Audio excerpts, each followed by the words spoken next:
On dit souvent que l'espérance de vie augmente d'un trimestre par an depuis longtemps, et qu'en ce moment, c'est bien, mais l'espérance de vie en bonne santé, elle, en Europe en tout cas, a tendance à stagner. Alors, c'est vrai, mais si on regarde d'un peu plus près, il y a 200 ans, la santé n'était pas celle d'aujourd'hui. Un enfant sur deux n'atteignait pas l'âge adulte. On mourait d'infections, on mourait de microbes.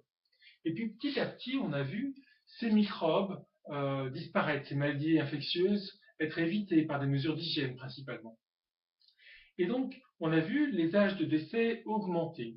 Et puis, on a fait face aux maladies cardiovasculaires, aux cancers, aux démences. On a fait face au vieillissement pathologique. On a fait face donc au processus de vieillissement biologique.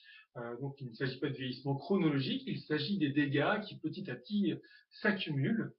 Et aujourd'hui, on a mis en place un système qui n'était pas prêt à ça.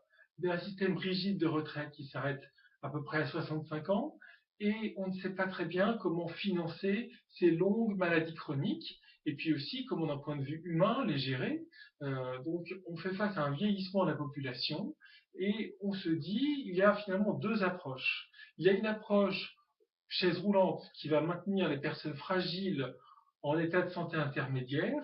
Et puis, il y a une autre approche qu'il faut développer pour augmenter l'espérance de vie en bonne santé, l'espérance de vie productive, qui consiste en la prévention.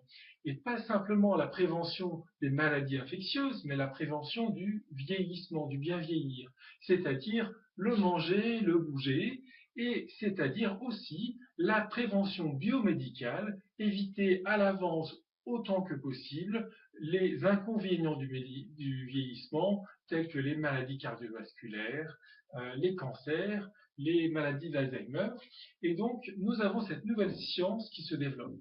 On voit aujourd'hui des souris qui vivent longtemps en bonne santé, avec une médecine, grâce à une médecine qui n'est pas la nôtre. Si on leur donnait notre médecine, on n'aurait pas ces résultats.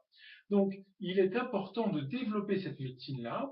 Il est aussi important, en attendant, de comparer les pays entre eux, de comprendre la différence entre espérance de vie en bonne et mauvaise santé, parce qu'aujourd'hui, on a des écarts entre le Japon et les États-Unis, par exemple, qui sont difficilement, parfaitement explicables, du moins. Et donc, on est dans cette phase intermédiaire où l'on découvre le vieillissement et l'on essaye d'y faire face. Voilà.